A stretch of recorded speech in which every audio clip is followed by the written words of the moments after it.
tahun 2020 pas masih pandemi COVID-19. Ada 3 remaja dari Jakarta, kita sebut aja namanya Riko, Bintang, sama Bima. Oh, cowok semua nih? Cowok semua. Oke. Mereka itu umurnya sekitar 20 sampai 23 tahun. Nah, mereka mau pergi sehari aja pulang pergi keluar kota, tapi nggak mau jauh-jauh. Karena waktu itu lagi ribet juga kan, lagi pandemi, dan kalau bisa yang deket-deket aja. Karena ke Bandung kan juga udah bosen. Akhirnya Bintang nyaranin buat ke Anyer aja main di pantai. Mereka bertiga mutusin untuk ke salah satu pantai di Anyer yang sepi dan view-nya lumayan bagus untuk sunsetan atau nyantai di sana. Perjalanan ke sana sekitar 3 jam dari Jakarta. Nah, karena mereka nggak pernah ke situ, sekitar jam 3 sore di daerah Cikoneng, Google Maps-nya tuh nunjukin untuk kayak masuk ke gerbang gede gitu. Tapi isinya kayak komplek tapi terbengkalai. Nah, karena gerbangnya juga nggak dikunci, akhirnya mereka bertiga masuk ke sana. Karena Bintang yang megang Google Maps, akhirnya Riko nanya, "Lo yakin Tang lewat sini buat ke pantainya?" Terus Bintang tuh yakin banget, dia bilang, "Ini dikit lagi sampai kalau lewat sini." Akhirnya mereka masuklah lewatin gerbang itu.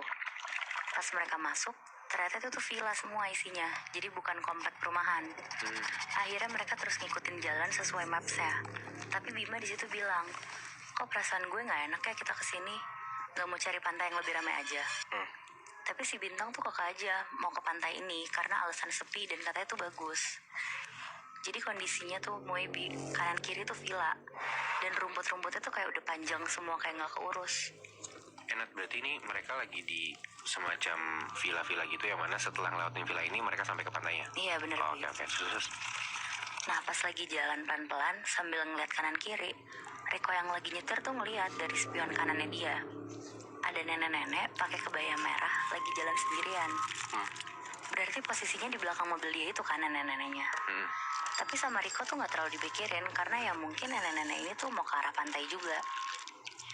Nah, pas Riko lanjut jalan ke depan, terus dia mau belok ke kanan, otomatis dia lihat spion kanannya kan. Iya. Nah, pas dia lihat, nenek-nenek yang tadi jalan di belakang mobilnya itu tiba-tiba kelihatan di spionnya lagi duduk di belakang mobil luarnya. Jadi karena mobil Riko ini sedan, Moy, ada space kan kayak bagasi gitu.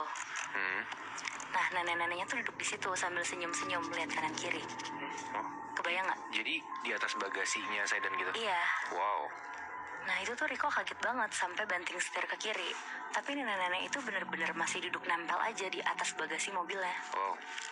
Akhirnya Riko bilang ke Bintang sama Bima untuk lihat ke belakang mobilnya dia dan ngasih tahu kalau ada nenek-nenek yang duduk di belakang mobilnya. Bima sama Bintang di situ langsung ngeliat ke belakang dan bilang ke Riko, "Hah, gila lo ya? Mana ada anjir, nggak ada apa-apa. Lo jangan nakut-nakutin gitu dong kok." Terus Riko kaget karena mereka tuh nggak bisa lihat apa-apa kan.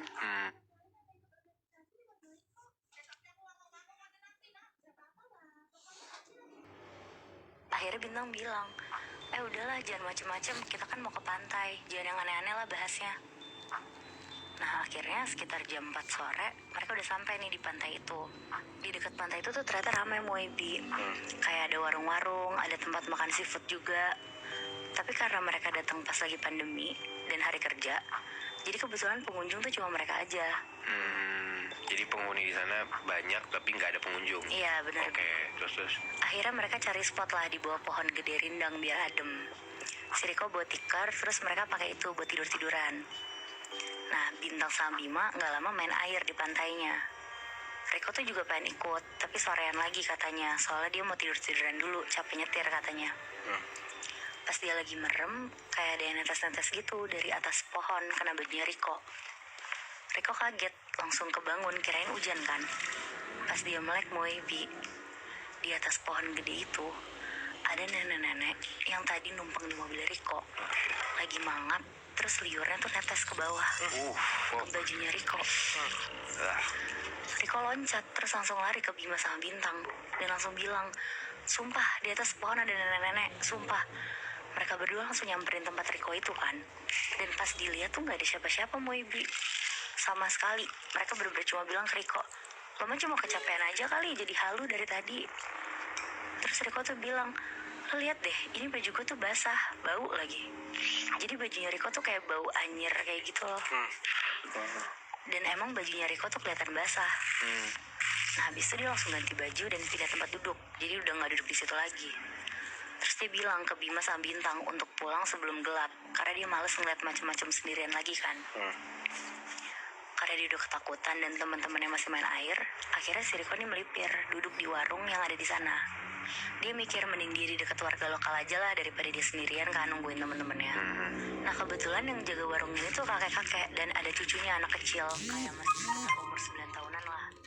Di situ Riko ditanya-tanya datang dari mana dan tahu pantai ini tuh dari mana.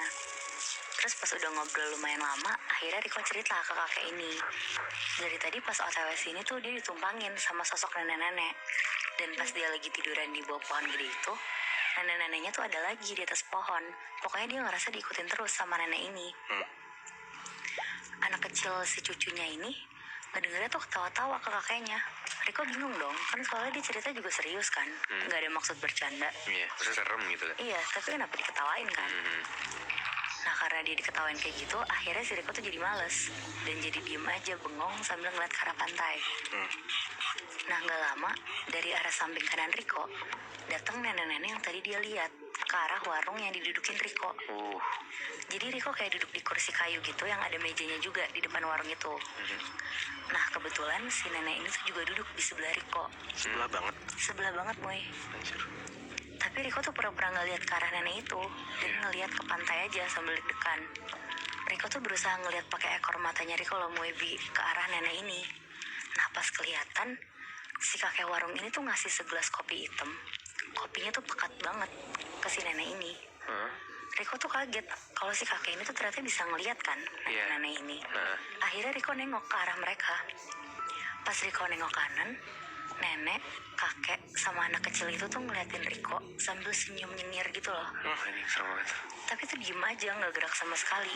Anjir. Di situ Riko lari kenceng banget sampai jatuh-jatuh ke pasir dan nyamperin orang yang ada di tempat makan seafood. Nafasnya dia tuh bener-bener terengah-engah banget sambil nanya ke mas-masnya itu. Mas, itu warung apa sih? Siapa sih yang punya? Kata mas-masnya, warung depan ya? Kosong mas, nggak ada yang jual, pulang kampung orangnya. Terus itu siapa? Kakek-kakek, anak kecil sama nenek-nenek. Nah, mas-mas seafood itu kaget terus bilang, wah itu mah emang sering berkeliaran di sini mas. Apalagi kalau ada orang-orang baru, mereka pasti seneng banget mas. Jadi tuh orang sana pun tuh nggak tahu sosok itu tuh siapa, tapi pernah beredar kabarnya. Katanya tuh ada kasus orang yang sengaja ditenggelamin pakai rantai yang ada pemberat batunya, Moy. Dan mungkin ada hubungannya sama sosok-sosok yang dilihat sama Riko itu. Karena Moy, sampai sekarang gue juga nggak nemu nih berita siapa orang yang ditemuin di kasus itu. Apa jangan-jangan yang ditenggelamin itu nenek-nenek kakek sama cucunya? Nah gue juga nggak tahu sih Moy, tapi 3 sosok itu tuh muncul setelah ada kasus itu. Makanya mungkin ada hubungannya gitu ya. Nah bisa jadi.